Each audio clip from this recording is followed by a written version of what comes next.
Welcome students. Today we are going to learn about the quality by design approach. I am Abhijit Aher, Assistant Professor MS College of Pharmacy, Somani.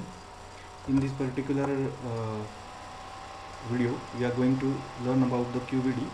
This contains firstly introduction about the QBD, then concept and background about the QBD, then advantages of QBD, then objectives, key aspects and significance of QBD. Firstly, introduction. In this quality, according to quality by approach, quality by design, in that quality cannot be tested into a product, but it has to be built in by design. Means in this particular thing, QBD approach, they state that the quality cannot be tested, but it should be built by designing a product or by planning a well plan of the product. Now, according to this QBD approach, the QBD is a systematic approach to development that begins with the predefined objectives. This word is very important, that is predefined objectives. And then secondly, and emphasizes the product and process understanding and process control based on the sound science and quality risk management. Means this predefined objectives, then process controls and risk management. These are the three key factors in a quality by design approach. The next, concept and background of QBD. This QBD concept first introduced by Joseph M. Juran in his various publications. He supposed that quality could be planned. Means if you want a quality of product, you can plan the quality.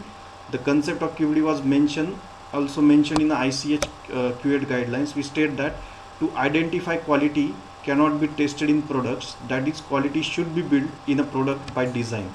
Means we can design a quality product so that you will get a quality product. That is a basic idea about the quality by design concept.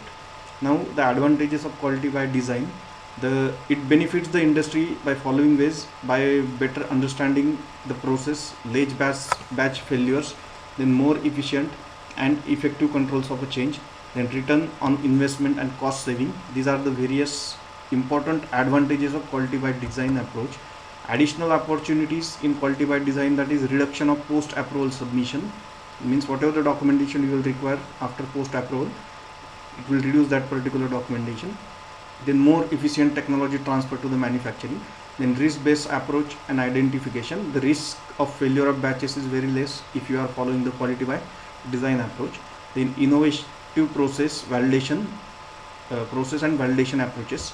Then objectives of QBD. Why we are doing the QBD approach? The main objective of QBD is to ensure the quality product. This is important. We are ensuring the quality of product by developing a QBD approach.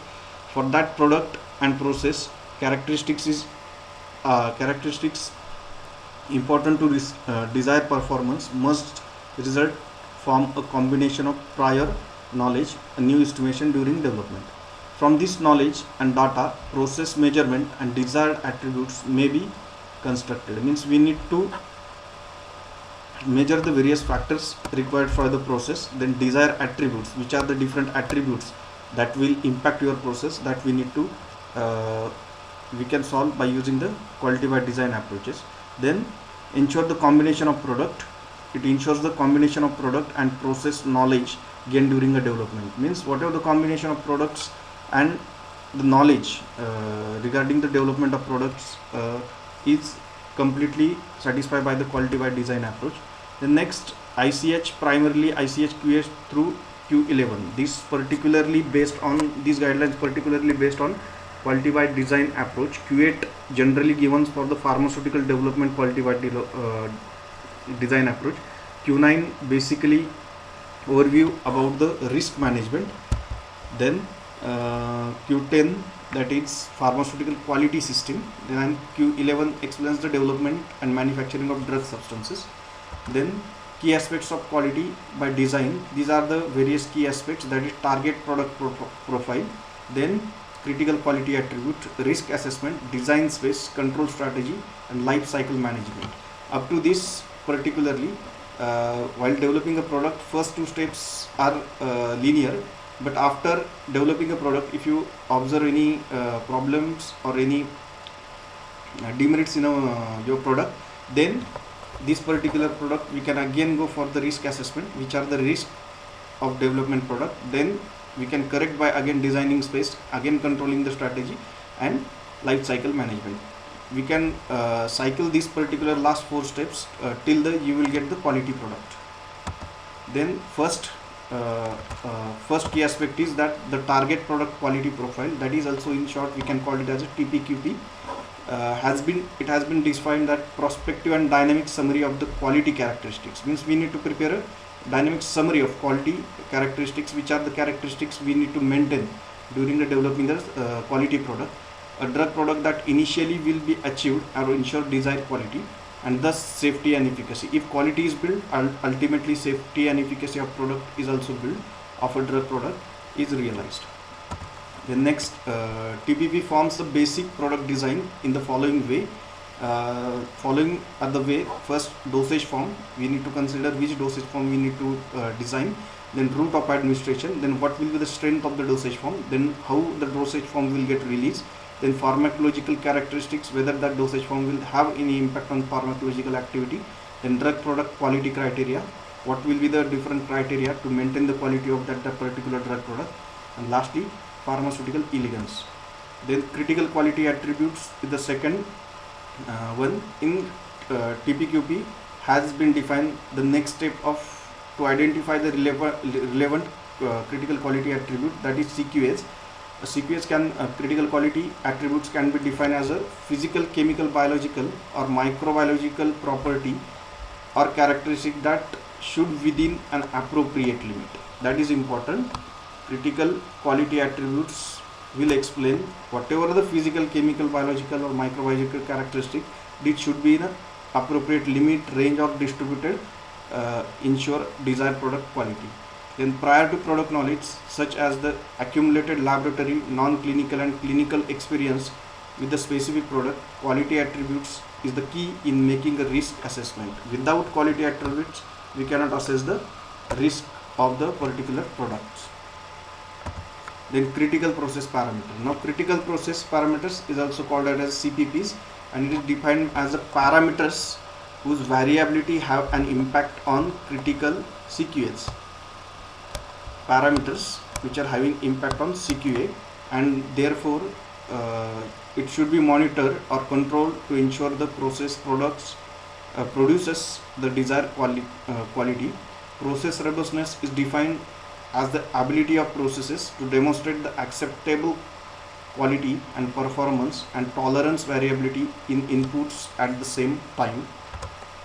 Then risk assessment. Quality risk management, that is QRM, is a systematic process for the assessment, control and communication and review of risk associated with the quality of drug or medical products according to the product life cycle that we have seen in previous figures. The initial list of potential parameters which can affect CQAs can be quite extensive, but can be reduced by quality risk assessment, that is QRA. Then design space. Then what is design space? According to the ICH Q8R2 guidelines, state that design space is a multi-dimensional combination and a interaction of input variables. Means there are certain variables which will impact on your quality of product. That is such example like material attributes, whatever the material we are using, which type of excipients we are using, that will have particularly impact on quality of your product. That is stated in the ICH Q8R2 guidelines. These are the specific guidelines for design space. And process parameters that have been demonstrated to provide assurance. Means material attributes as well as process parameters we need to consider while designing a design space, which will directly impact on your product quality.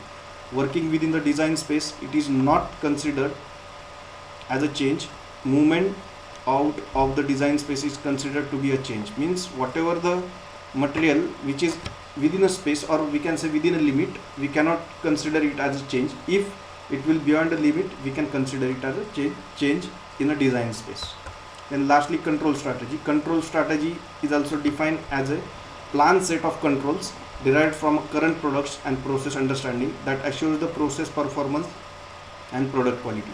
Means while reviewing the all QBD, we will come to know that which are the various process parameters we need to control, and we can develop one strategy to control these parameters, so that particularly there is a build in a quality product, the ability to evaluate and ensure the quality in process and or final product based on a process data, which typically include combination of material attributes, which is same in a previous, that in design space they have said that it is depend on a material attribute and process parameter. Here also we need to control that material attributes and process parameters, and it is defined in ICH Q8R2. These are the specific guidelines for that. The control strategy can also include the following elements: protocols control, in process controls, lot releasing testing, process monitoring, characterizing testing, comparability testing, and stability testing. These are all the various approaches, or we can say elements, by which we can develop a control strategy of our product. Then life cycle management. Now it is important in the QBD paradigm, that diagram we have seen in the previous slides. Process change within the design space will not be required to review or approval. If it is whatever the defined space is there, if you have did the changes in that particular design space, then you need not required to review the process again, but therefore the process improves during the product life cycle with regard to process consistency, and throughput could take place within a fewer post approval submissions. Then whatever the current approach and QBD approach, how it is differentiate in with each other, we can see that difference. Then quality measure by testing and inspection in a current approach. In QBD, quality build in a product.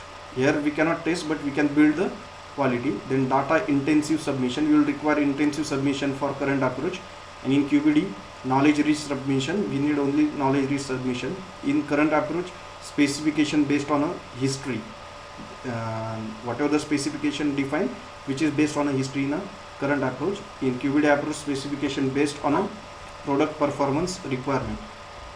In current approach, frozen process discouraging the changes, means very less chance of changes, as we have defined the space in QBD approach. This process is flexible and within the design space, allowing continuous improvement. And focus on reproducibility, here is a focus on robustness. Then significance of QBD, quality by design means designing and developing a formulation and manufacturing process to ensure predefined quality. We have defined the quality initially, and we are designing it to get that particular quality. Quality by design requires understanding how formulations and manufacturing process variables influence the product quality. That also we can understand by developing a QBD system. Quality by design ensures the product quality within an effective control strategy. And lastly, conclusion, QBD is an effective tool, should be implemented from the initial stage of the product development, independent of the target market. Discuss the QBD scheme with other group and stakeholders to achieve the QBD, and keep further objections to avoid the regulatory queries and post-approval changes in variation. Design of experiment is not mandatory in QBD based submission.